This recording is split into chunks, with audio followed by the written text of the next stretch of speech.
పెళ్ళైనా పండగైనా వేడుక ఏదైనా పట్టు చీరల ప్రత్యేక వేదిక వారాహి సిల్క్స్.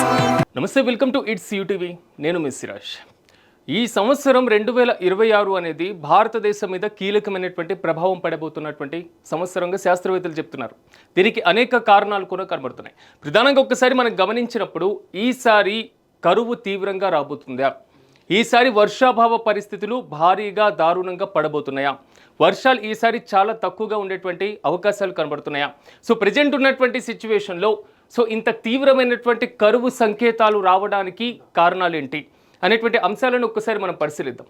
ప్రధానంగా భారతదేశాన్ని మనం గమనించినప్పుడు భారతదేశం మీద విపరీతంగా వాతావరణం యొక్క ప్రభావం ఎక్కువగా ఉండేటువంటి అవకాశాలు కనబడుతుంటాయి. దీనికి ప్రధానమైనటువంటి కారణాలు ఎల్నినో, లానినో. ఈ ఎల్నినో, లానినో అనేటువంటి రెండు కీలకమైనటువంటి ఉష్ణోగ్రత పెరుగుదల తగ్గుదల చర్యలు ఏదైతే ఉన్నాయో, ఈ చర్యలు అనేది భారతదేశం మీద వర్షం పడాలా పడకూడదా, గ్లోబల్ వార్మింగ్ పెరగాల, భారతదేశంలో తీవ్రమైనటువంటి కరువు వస్తుందా, లేదా అతివృష్టి వస్తుందా, అనావృష్టి వస్తుందా, ఇలాంటి అనేక కారణాలకి ఈ మొత్తం కేంద్ర బిందువుగా మారుతుంది. ముందుగా ఈ విషయాన్ని ఒక్కసారి మనం తెలుసుకునే ముందు ఒక కీలకమైనటువంటి అంశాన్ని పరిశీలిద్దాం. భూ అంతర్భాగంలో ఉండేటువంటి ఉష్ణోగ్రతలన్నీ కూడా క్రమంగా విపరీతంగా పెరిగితే ఆటోమేటిక్గా ఉష్ణోగ్రత అధికంగా ఉండేటువంటి ప్రాంతంలో మేఘాలు సంభవిస్తూ ఉంటాయి. ఈ మేఘాలు సంభవించినప్పుడు ఈ మేఘాలు ఒక ప్రాంతం నుంచి మరో ప్రాంతానికి పయనమవుతూ ఉంటాయి. సాధారణంగా మనం ఒక వాటర్ని తీసుకుందాం. ఆ వాటర్ని తీసుకొని ఎత్తుగా ఉన్నటువంటి ఒక ప్రాంతంలో వాటర్ని ఉంచితే పక్కనే ఉన్నటువంటి పల్లెపు ప్రాంతంలో వాటర్ ఏ విధంగా వెళ్ళిపోతుంది, అదే ప్రాంతంలో అలాంటి సిచ్యువేషనే, అదే సూత్రమే వాతావరణానికి కూడా అనుకూలిస్తుంది. ఎందుకంటే ఎక్కువగా ఉష్ణోగ్రతలు అంటే వేడి ఎక్కువగా ఉండేటువంటి ప్రాంతాల్లోనే ఉపరితలంలో మేఘాలు అలుముతూ ఉంటాయి. ఈ మేఘాలు ఎక్కడైతే అధిక ప్రాంతం నుంచి అల్ప ప్రాంతానికి పయనిస్తూ ఉంటాయి. ఇది క్లియర్ కట్గా అర్థమయ్యేటువంటి ఒక కీలకమైనటువంటి భూ వాతావరణానికి సంబంధించినటువంటి సూత్రం. అంటే భూమి మీద ఉన్నటువంటి ఉష్ణోగ్రతలు ఒక మేఘాలుగా ఏర్పడుతూ ఉంటాయి. ఈ మేఘాలు ఒక ప్రాంతం నుంచి మరో ప్రాంతానికి వెళ్ళడం సహజ సిద్ధంగా జరిగేటువంటి ఒక ప్రక్రియ. ఇప్పుడు అసలు విషయానికి వద్దాం. ఇప్పటి వరకు శాస్త్రవేత్తలు మనకి హెచ్చరిస్తున్నటువంటి ఏదైతే కీలకమైనటువంటి అంశం ఉందో, ఈసారి భారతదేశం మీద తీవ్రమైనటువంటి కరువు ఏర్పడబోతుంది. ఈసారి 2026 అనేది అత్యధికంగా ఉష్ణోగ్రతలు ఉండబోతున్నాయి. 1982 ఏదైతే 1982 తర్వాత 1997 తర్వాత 2007 తర్వాత ఈసారి 2026లో అత్యధికంగా ఉష్ణోగ్రతలు ఉండడానికి కారణం ఏంటి అనేటువంటి ఇష్యూని ఒక్కసారి మనం పరిశీలిద్దాం.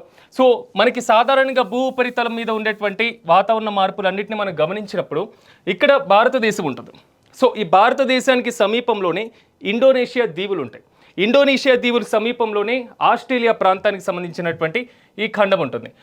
ఈ ప్రాంతం మొత్తం ప్రభావానికి గురి కావడానికి, ఈ ప్రాంతంలో వర్షాలు సంభవించడానికి, ఈ ప్రాంతంలో ఉష్ణోగ్రతలు పెరగడానికి కారణమైనటువంటి ప్రాంతమే దక్షిణ అమెరికా ప్రాంతం. ఒకసారి ఈ దక్షిణ అమెరికా అనేటువంటి ఈ ప్రాంతాన్ని పరిశీలిద్దాం. ఈ దక్షిణ అమెరికా ప్రాంతం ఇక్కడుంటే ఇక్కడెక్కడో ఉన్నటువంటి భారతదేశానికి, ఇండోనేషియాకి, ఆస్ట్రేలియా మీద ప్రభావం పడడానికి కారణం ఏంటి అనేటువంటి ఇష్యూ మీద అనేకమైనటువంటి ప్రశ్నలు రావచ్చు. ఒకసారి మనం గమనించినప్పుడు ఇందాక నేను అన్నట్లుగా ఎక్కడైతే మేఘాలు ఉష్ణోగ్రత అధికంగా ఉన్నటువంటి ప్రాంతం నుంచి ఉష్ణోగ్రత తక్కువగా ఉన్నటువంటి ప్రాంతానికి వెళ్తూ ఉంటాయి. నీరు ఏ విధంగా అయితే జారిపోతుందో అలాగా. కానీ ఈ అమెరికా ప్రాంతంలో, ఈ దక్షిణ అమెరికా ప్రాంతంలో, మరి ముఖ్యంగా ఈ చిలీ, పెరు అనేటువంటి ఈ తీరరేఖ ఉన్నటువంటి ప్రాంతంలో ఎప్పుడు ఉష్ణోగ్రతలు ఎక్కువగా ఉండేటువంటి అవసరమే కనబడుతూ ఉంటుంది. ఇక్కడ ఉష్ణోగ్రతలు ఎక్కువగా ఉండడం వల్ల ఇక్కడ ఉన్నటువంటి గాలి, ఇక్కడ ఉన్నటువంటి పీడనం ఈ మొత్తం కూడా బరువు ఎక్కువైపోయి ఈ ప్రాంతం నుంచి మేఘాలన్నీ కూడా ఈ ప్రాంతం వైపు పయనిస్తూ ఉంటాయి. అదే ఈ ప్రాంతం క్రమంగా కూడా ఇక్కడ ఆస్ట్రేలియా ప్రాంతం వైపు, ఇక్కడ ఇండోనేషియా ప్రాంతం వైపు, అటు భారతదేశం ప్రాంతం వైపు కూడా ఇవి ఇలాగా పయనిస్తూ ఉన్నటువంటి సందర్భంలో ఒక్కసారిగా భారతదేశం మీద వర్షాలు రావడం, నైరుతి ఋతుపవనాల ప్రభావం పడడం, ఉత్తర భారతదేశంలో, దక్షిణ భారతదేశంలో విపరీతమైనటువంటి వర్షాలు పడడం, ఇలాంటివన్నీ పరిస్థితులు కనబడుతూ ఉంటాయి. దీన్నే మనం ఏదైతే వాతావరణ పరిభాషలో లానినో అని పిలుస్తూ ఉంటాం. అంత్యంత కీలకమైనటువంటి అంశం.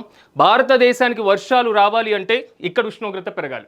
భారతదేశంలో భూతాపం తగ్గాలి అంటే ఇక్కడ ఉష్ణోగ్రత పెరగాలి. భారతదేశంలో తీవ్రమైనటువంటి కరువు రాకుండా ఉండాలి అంటే ఇక్కడ ఉష్ణోగ్రత పెరగాలి. అంటే ఆ ప్రాంతంలో పెరిగినటువంటి ఉష్ణోగ్రత వల్ల ఈ ప్రాంతానికి వీచేటువంటి గాలుల ప్రభావం వల్ల మన దేశంలో వర్షాలు పడుతూ ఉంటాయి. ఇది ఎలీనో ఏదైతే లానినోలో జరిగేటువంటి ఒక సాధారణ ప్రాసెస్. కానీ ఈసారి సిచ్యువేషన్ అలా ఉండట్లేదు. ఈ 2026 అనేది తీవ్రమైనటువంటి కరువుకి, అధికమైనటువంటి ఉష్ణోగ్రతలకి, తీవ్రమైనటువంటి గ్లోబల్ వార్మింగ్ అని పిలుస్తూ ఉంటాం. సో దాంట్లో విపరీతంగా పెరగడానికి కారణంగా మారబోతుంది. ఎందుకంటే ఇటు నుంచి ఇటు గాలి వీస్తే దాన్ని మనం లానినో అని పిలుస్తూ ఉంటాం. కానీ ఈసారి ఉష్ణోగ్రతలు ఇక్కడ పెరగబోతున్నాయి. ఈసారి ఏదైతే ఇండోనేషియా ప్రాంతంలో, ఆస్ట్రేలియా ప్రాంతంలో, ఇండియా తీర ప్రాంతంలో ఉష్ణోగ్రతలు విపరీతంగా పెరగబోతున్నాయి. ఈ ఉష్ణోగ్రతలు క్రమంగా ఇక్కడ పెరిగితే ఇటువైపు ఉన్నటువంటి గాలి ఈసారి ఇటువైపు వచ్చేటువంటి అవకాశం ఎక్కువగా కనబడుతుంది. దీన్నే ఎలీనో అని పిలుస్తూ ఉంటాం. అంటే మనకి సాధారణంగా వచ్చేటువంటి ఉష్ణోగ్రత ప్రభావాలు అనేటువంటి అంశంలో ఇటువైపు ఉన్నటువంటి గాలి ఇటువైపు వస్తుంది కాబట్టి మన వైపు గాలి లేదు, మన వైపు నీరు వచ్చేటువంటి అవకాశం ఉండదు, మన వైపు మేఘాలు ఉండేటువంటి పరిస్థితులు ఉండవు. దాని ద్వారా తీవ్రమైనటువంటి కరువు సంభవించేటువంటి అవకాశాలే చాలా ఎక్కువగా కనబడుతున్నాయి. అసలు ఈ ఎలీనో లానినో వస్తే భారతదేశం మీద ఎలాంటి ప్రభావం పడుతుంది, సో భారతదేశం మీద దీని ఎఫెక్ట్ ఉండేటువంటి అవకాశం కనబడుతుందా అనేటువంటి అంశాన్ని ఒక్కసారి పరిశీలిద్దాం. ఒకవేళ ఎలీనో లానినో అనేటువంటి ప్రభావం భారతదేశం మీద ఎక్కువగా పడుతుంది కాబట్టి ఈసారి లానినో అంటే భారతదేశానికి వచ్చేటువంటి వర్షం కన్నా భారతదేశం వైపు ఉన్నటువంటి గాలి అటువైపు వెళ్ళి అటు వర్షాలు ఎక్కువగా ఉండేటువంటి పరిస్థితులు ఉన్నాయి కాబట్టి మన దేశం మీద తీవ్రమైనటువంటి ప్రభావం ఉండేటువంటి అవకాశం ఉంటుంది. ప్రధానంగా మనకి నైరుతి ఋతుపవనాలతో పాటుగా ఆగ్నేయ ఋతుపవనాలు వస్తూ ఉంటాయి. దీని ద్వారా దేశంలో తీవ్రమైనటువంటి వర్షపాతాలు సంభవిస్తూ ఉంటాయి. కానీ ఈ ఎలీనో ప్రభావం ఎక్కువగా ఉంటే మన దేశంలో మిశ్రమమైనటువంటి వాతావరణ స్థితులు కనబడతాయి. ప్రధానంగా చూస్తే ఉత్తర భారతదేశంలో అత్యధికంగా వర్షాలు పడుతూ ఉంటాయి. దక్షిణ భారతదేశంలో కొన్ని ప్రాంతాల్లో తీవ్రమైనటువంటి కరువు ఏర్పడుతూ ఉంటుంది. తీర ప్రాంతాలు ఏదైతే వెస్ట్ బెంగాల్, ఒరిస్సా, ఆంధ్రప్రదేశ్, తమిళనాడు, ఇటువైపు కేరళ, గోవా, కర్ణాటక, మహారాష్ట్ర, గుజరాత్, ఈ ప్రాంతాల్లో తీవ్రమైనటువంటి వర్షపాతం కొన్ని ప్రాంతాల్లోనే కనబడుతుంది. తీవ్రమైనటువంటి కరువు దాని పక్కనే ఉన్నటువంటి ప్రాంతాల్లో కనబడుతుంది. సో ఒక్కసారిగా సూర్యుడికి భానుడి భగభగలు కూడా ఎక్కువగా ఉండేటువంటి అవకాశాలు కనబడుతున్నాయి. మనం గ్లోబల్ వార్మింగ్ అని పిలుస్తూ ఉంటాం. గ్లోబల్ వార్మింగ్ అంటే ఏదైతే ప్రపంచంలో ఉన్నటువంటి ఉష్ణోగ్రతలన్నీ కూడా 1.5% మించకూడదు. ఇది మనం అందరం కూర్చున్నాం, మీటింగ్ ఏర్పాటు చేసుకున్నాం, రిజల్యూషన్ పాస్ చేసుకున్నాం.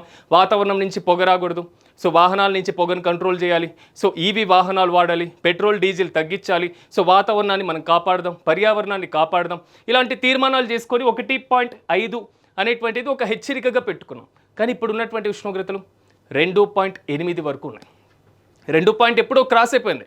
సో ఏదైతే సూర్యుడి దగ్గర నుంచి వచ్చేటువంటి అత్యంత కీలకమైనటువంటి వేడి గాలులు ఈ ప్రాంతాల్లోనే సంభవించేటువంటి అవకాశాలు కూడా లేకపోలేదు. ఎందుకంటే ప్రతి ఏడాది ఉండేలాగా కాకుండా ఈసారి మన వైపు వచ్చేటువంటి గాలి ప్రభావం తక్కువగా ఉండబోతుంది, వర్షాలు తక్కువగా ఉండబోతున్నాయి, కొన్ని ప్రాంతాల్లో తీవ్రమైనటువంటి కరువు రాబోతుంది, మరి ముఖ్యంగా గ్లోబల్ వార్మింగ్ పెరిగేటువంటి అవకాశం కనబడుతుంది.